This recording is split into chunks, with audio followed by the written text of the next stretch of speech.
Hi everyone, Brian from Bear Bull Traders here. It is the weekend, January 11th. I hope everyone is having a good weekend out there.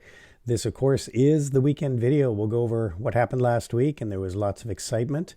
And then we'll take a look ahead, see what is coming down the pipe for this full trading week of 2025. So let's get down to it. Okay, so let's start out as we always do and look at what happened last week in the markets. It was kind of choppy up until Friday.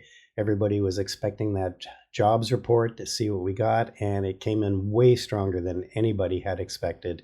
And of course, this raised further worries about the Fed, and of course, further rate cuts in the near term looks highly unlikely. And so those rate cuts probably getting pushed out till later in the year. And again, they're going to be data dependent, and we'll see what new policies are put in place and whether they're going to be inflationary. But for the time, people didn't really like the strong job market. And you can see here how the markets reacted. Indexes all down 2 to 3.5%. IWM taking the worst of that. And of course, that forced the 2-year and the 10-year Treasury yields climbed, which again impacted IWM the most. Energy and healthcare. Energy has been a sector that's really been on a bit of a tear over the last couple of weeks. And real estate and tech were the worst performing sectors for the week. And of course, real estate, interest rate insensitive. So as interest rates go up, as you can see here on the 2-year and 10-year, interest rates continuing to rise. And then you've got, of course, the dollar being up with the interest rates up. And Bitcoin pulling back a bit from close to that 100,000 level down around 95 is where we are now. So that was the week in review. So just taking a pause here, as always, like to do a quick plug for my books that are available on Amazon. Of course, this is a swing traded video, and these are some of the strategies that I use for swing trading. I cover in these 2 books, How to Swing Trade and Profiting as an Active Trader, so you can check those out. And also I've got an options trading book. My latest book came out and covers A to Z with options, and also some day trading options if you're interested, but swing trading, day trading, all the strategies that you can use to trade options. So they are available on Amazon in all 3 forms: hard copy, audio, and e-version. So check those out. And let's get back and take a look at some indexes. All right, quick look at the indexes, see where we are in the markets overall. The TLT, this is the price of the longer term bonds. Treasuries, you can see here, we had this bit of a spike back up in the bond prices, meaning yields dropped after the election. But then I think people started to analyze or digest some of the concerns about some of the tariffs and mass immigration that might be happening. And so now there is some concern that inflation, that might be somewhat inflationary. Talked about this before. And yields have really spiked up here, and there's a lot of stuff going on, not just the policies, but you've also got debts, and you see a lot of the yields going up, not just in the US, but Japan is yields rates are rising, and yeah, so there's it's not just a North America thing. Yields are starting to rise with all this government debt. And whether investors are going to want higher prices or higher yields for issuing or buying more of the debt as it comes due. So you can see here the Qs. We kind of broke this 510 level, I would say, on Friday. And you can see we're coming down here into another area that might be resistance. We did kind of hold right around here, this 503 level, which goes back to here, and kind of a breakout level here. So watch the Qs. We could be chopping in a range, but this is certainly at a sort of critical level here for the Qs, and we'll see what happens next week. But I suspect it'll remain choppy until we get some clarity on whether there's going to be tariffs or it's just talk of tariffs to set the stage for further negotiations. But again, sort of same comment on the SPY. We have kind of broken down here. This was a level right here that would have expected to hold, but Friday gapped down almost to that level and then sold off. So again, watch for a further downside there on the SPY. The Dow, again, same story. I don't want to keep saying the same thing over and over again. And IWM, the most risk, most interest rate sensitive um, stocks in the marketplace, because they tend to need more debt to sustain their operations.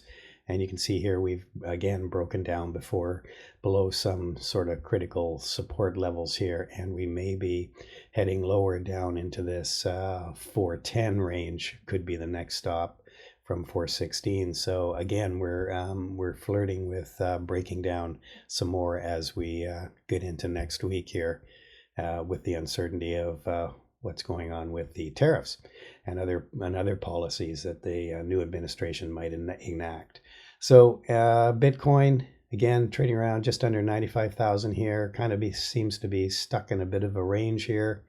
Making made a lower high here, and maybe getting to ready to possibly break down. But I always think that the fund owners like Goldman and BlackRock are going to support this. If it gets back down to 90,000, they're going to come in and buy it to keep the price of Bitcoin up. So I think again we should be range bound, and we'll see what happens. So that was your market indexes. Okay, so let's look at some of the current positions I have and some of the trades I did last week. X, that was on my watch list, and I took that one long. And that was on from a couple weeks ago, and it's still moving up nicely here. So I still hold a position. I'm looking at this 35 level as possible exit on part of the trade. So it's still looking fairly good, and I'm still sticking with that position. AMD was another one. I took that not last Friday, but the Friday before, and that was this day. And then the next Monday, we got this really nice gap up. Traded it with options. So if you want more info on that, that was just a straight call purchase trade, and gapped up really nicely. Made a nice profit on that. Just sold it on Monday for a nice trade, and you can see what happened after an AMD. It just sold off completely. KMI, I am still long. This is again a natural gas play. I've been in this for a couple weeks now, if you've been watching my videos. Adobe, really, I would mention this last week. It wasn't trading very well. I got into it about here, and it gapped down, and I was hoping it would come back up. Hope isn't a strategy, unfortunately, and it started to break down, so I got out of it on a loss on that one. AVGO, again, I had sold some of it and sold the rest of it after it was trading very poorly on whatever day this was. I think it was the Tuesday maybe, and got out of it below break even on the rest. So I was a little bit up on that trade, but it wasn't obviously wasn't a great trade. Unfortunately, didn't work out as I had hoped, and I'm still long TD, hoping it. I added a little to the position on this pullback on Friday, and it came back up nicely. I think the spreads that we're seeing on some of the bonds, as they maybe help some of the financials. So we'll find out more next week as we get into the financials that are going to be coming up for earnings. So that's where we are right now with some of these trades. All right, so let's look at some trades that I'm considering for next week. Although I'll mention right away, right off the top here, I am a little bit nervous about what's coming down the pipe here with the new administration. Is a lot of the talk just negotiating, or is it real? So I think we're just going to have to wait and see. But there's certainly some events that could take place that could really rock the market. I mean, if we do get full blown 25% tariffs, Canada and Mexico, big tariff on China, I think the dollar is going to spike, and so will yield. So we'll see what happens there. But again, this is TBT. This is the opposite of TLT, which I show you in the indexes. TBT is essentially short the bonds. So if yields go up, so does TBT. You can see here we've had a nice run. I'm really kind of wishing I had gotten into this trade. It doesn't move a huge amount, but if I'd gotten in when it broke this downtrend here, At 32, could have been up around 37, 38, or at least taken some profits here. But TBT is something to keep an eye on. Again, China is absolutely in the crapper, and you can see here how Baba has been trying to hold this sort of 83 level, and Friday we really broke down from that. So I'd be watching for more of a breakdown. Could be heading into the 75 range here, 76 on Baba, especially if we see those tariffs get slapped on. Here's a trade that's kind of interesting. Again, it's kind of a, it's a binary event. Either the Supreme Court is going to uphold the ban on TikTok, which will really benefit Snap. And I think it will. It's come back up. You can see here the gap, and we've come back up, and we filled this gap right here. So I think we can watch that on that news. I think there'll be if there is a ban, there could be a really nice breakout up to 1450 and maybe even into the 15s as we get some momentum going on that. Same comments on Meta. You can see here Meta's and again going to be beneficiary of a TikTok ban. So I'm kind of thinking that I would bet that the ban is going to stay, but that's just my sort of feeling. So it's not really an investable thesis, but I think that's what's going to happen. But we'll have to wait and see. And Tesla, I mentioned last week some critical levels here. We kind of lost that, kind of came down and broke one of those levels, came back up. So we're at 395, still some support there. But if we do start to break down below this 382 level, I think 360 could be in play. So some levels to watch for next week on Tesla. But again, being a little bit cautious until we get past the the rest of this 20th inauguration, and then see what happens with some of these new policies that get put in place fairly quickly after. He's promising some quick decisions, so we won't have to wait long. So that's where I'm thinking right now.